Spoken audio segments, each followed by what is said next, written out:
তিনটা আমি সিলা হয়ে গেছে।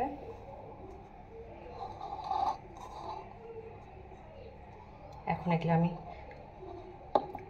করে ছোট করে কিউব করে কেটে নিব। দুইটা আমি এখানে কেটে নিচ্ছি, একদম কিউব কিউব করে কেটে নিচ্ছি। এখন ব্লেন্ডারে ঢেলে দিব। আমি প্রচুর মিষ্টি আছে, তারপর আমি একটু চিনি দিব। এখানে 2 চামচের মতো চিনি আছে।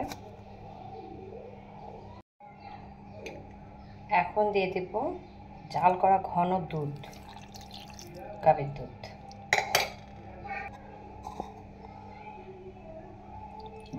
দুই কাপের মতো দুধ দিলাম।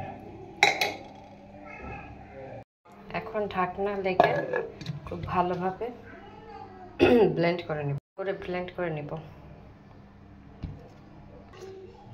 ব্লেন্ড করা হয়ে গেছে, যে অনেক থরথরা হয়ে গেছে, মানে খুব সুন্দর, খুব ঘন হয়ে গেছে, যে দেখতে পাচ্ছি। এখন আইসক্রিমের মোল্ডে ঢেলে নিব।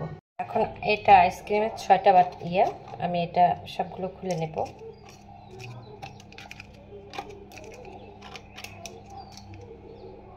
আমি এক এক করে এখন ঢেলে দেবো আইসক্রিমের মধ্যে।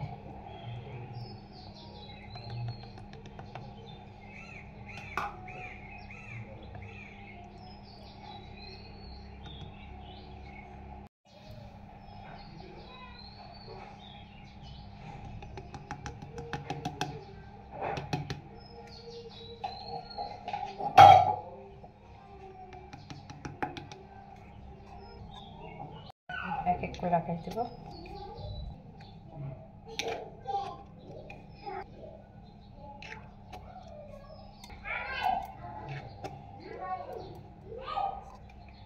এখন ফ্রিজে রেখে দেব 24 ঘন্টার জন্য।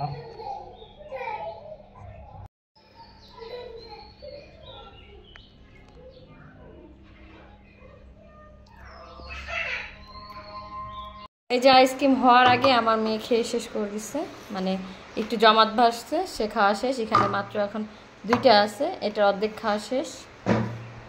এখন ঘুরে ঘুরে খুলে নেবে, এটা ঘুরে নিলেই খোলা হয়ে যাবে। সে খাওয়া শুরু করছে। এই যে ফাইনাল লুক, দাঁড়াও দেখাই। এই গরমে এরকম আইসক্রিম বাসায় তৈরি হেলদি উপায়েও দারুণ।